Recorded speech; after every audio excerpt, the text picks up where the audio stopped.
Menyambut libur Natal dan Tahun Baru, lokasi pariwisata menjadi pilihan favorit masyarakat tanah air. Destinasi liburan mana saja yang kemudian menarik untuk dikunjungi serta kesiapan yang perlu diperhatikan bagi para stakeholder industri pariwisata. Dan untuk menjawabnya sudah bergabung sama kami melalui sambungan virtual Menteri Pariwisata dan Ekonomi Kreatif Sandiaga Salahuddin Uno. Assalamualaikum, selamat malam Pak Sandi, apa kabar?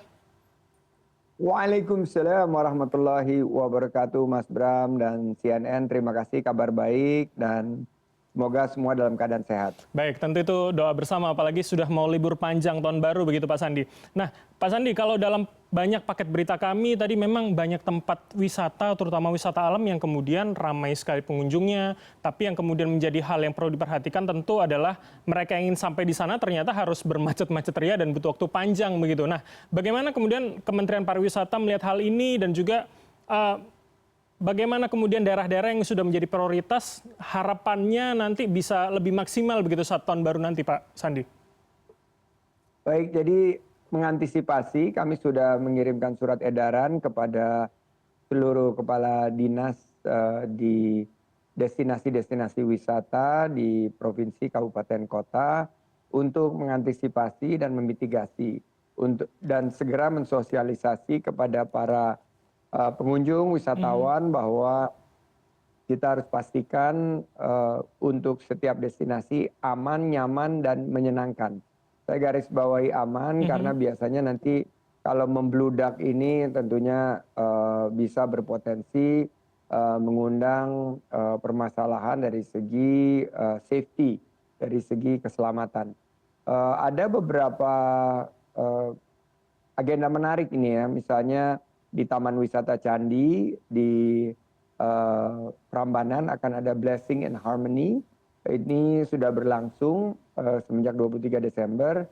Saya mendorong agar mereka melakukan pengendalian pengunjung atau crowd control. Juga di Borobudur sudah diselenggarakan Pabaja Samanera sementara dan acara Last Sunset. Di Mandalika kita lihat juga banyak peminat untuk Festival Mandalika Seru di Pantai Kuta Mandalika.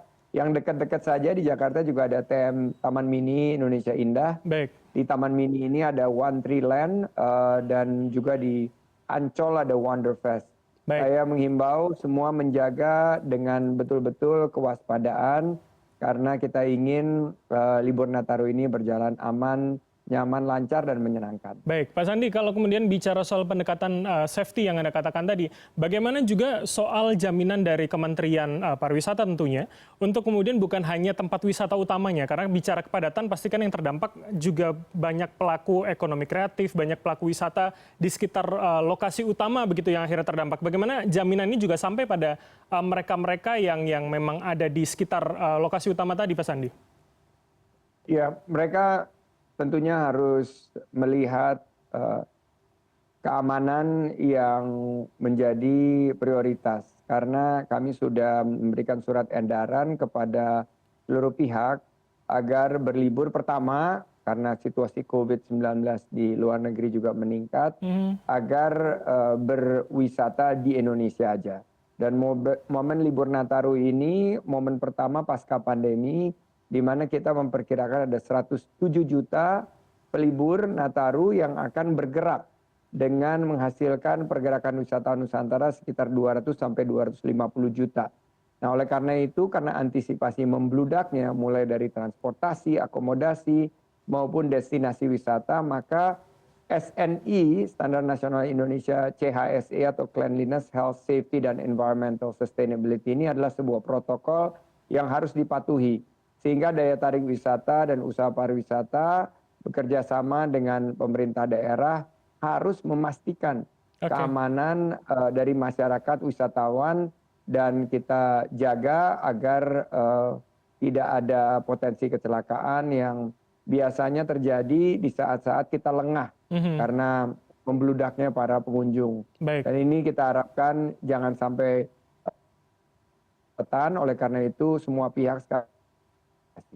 Baik, Pak Sandi, Anda tadi juga mengatakan soal COVID-19 yang sedang meningkat dan himbauannya adalah di dalam negeri saja supaya tidak mudah tertular begitu. Nah, ini yang menjadi pertanyaan, apakah kemudian dengan paling tidak di Jakarta saja jumlahnya yang disebut meningkat, adakah kemudian protokol khusus yang diterapkan oleh Dinas Pariwisata yang disampaikan kepada pelaku usaha, apalagi di tempat-tempat wisata alam begitu, Pak Sandi? Sudah kami amplifikasi himbauan dari Kementerian Kesehatan untuk melengkapi dosis vaksinasi, dan juga saya selalu membawa masker kemana-mana nih Mas Bram. Oke, bermasker lagi ya Pak Sandi? Masker, jadi kalau dalam keadaan kurang sehat, di sekitar kita ini padat, ada yang batuk-batuk atau pilek, gunakanlah masker sebagai bagian daripada protokol kesehatan yang kita sama-sama di saat pandemi. Kita tidak ada salah. Kembali lagi untuk menjaga pandemi COVID-19 ini yang sudah kita bisa lalui tidak terulang lagi. Kita hanya sekarang masih terkendali. Baik. Teman-teman yang berlibur di Bali, di destinasi yang sangat padat, ini mau terus membawa masker, rajin mencuci tangan, dan jaga jarak. Oke, harapannya tetap waspada begitu ya, meskipun euforia pasca pandemi ini mungkin terlihat di masyarakat. Oke, Pak Sandi, terakhir, kalau kemudian paling tidak beberapa atau 2 tahun terakhir kemudian banyak aksi WNA yang kurang menyenangkan yang terekam kamera amatir warga begitu terjadi, adakah kemudian langkah dari Kementerian Pariwisata Pak untuk kemudian bisa menurunkan angka hal-hal yang tidak menyenangkan ini apalagi di masa libur tahun baru ini, Pak Sandi? Kami masif melakukan sosialisasi do's dan don'ts kepada wisatawan mancanegara, mulai dari saat mereka sebelum keberangkatan, saat kedatangan, dan selama mereka berlibur. Dan kami selalu menyampaikan bahwa please enjoy wonderful Indonesia atau the island of gods, Bali, tapi harus mengikuti peraturan dan adat istiadat, kearifan lokal, dan norma-norma budaya yang ada di Indonesia. Dan jika mereka belum mengetahui, kita akan memberitahu dan menginformasikan, ikut membina mereka. Tapi seandainya sudah melanggar dan tidak patuh terhadap peraturan, kami tidak segan-segan untuk bertindak tegas, termasuk mendeportasi mereka. Dengan ketegasan kita, ternyata masyarakat pariwisata dunia memberikan apresiasi. Jadi ternyata begitu kita tegas, bukannya mereka tidak datang, tapi mereka justru lebih melihat Indonesia sebagai destinasi unggulan di libur Nataru ini. Oke, lebih dihormati harapannya tentu. Pak Sandi, terakhir sekali saya tambah satu pertanyaannya. Anda tadi sudah menyebutkan Bali, Borobudur, Prambanan begitu. Boleh saya mendengar lagi rekomendasi dari Anda, mana saja yang kemudian bisa menjadi tujuan wisata, apalagi mungkin bagi pemirsa atau masyarakat yang belum menentukan kemana nanti tahun baru, Pak Sandi?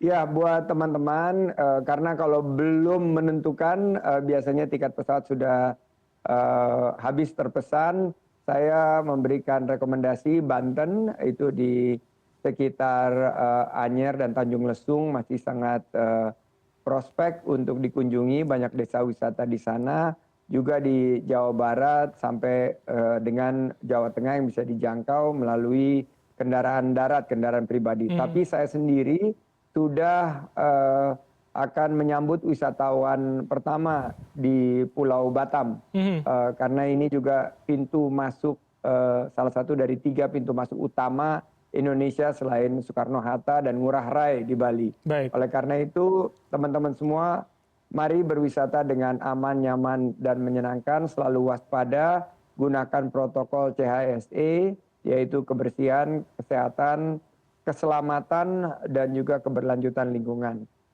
Enjoy wonderful Indonesia dan berwisata di Indonesia aja. Baik, itu yang terpenting ya, karena di sekitar kita juga sebenarnya banyak, tapi kita yang tidak tahu begitu. Oke, Pak Sandi, terima kasih atas waktu Anda. Bapak Sandiaga Uno, Menteri Pariwisata dan Ekonomi Kreatif, telah bergabung sama kami. Selamat malam, sehat selalu Pak Sandi. Lalu terima kasih CNN.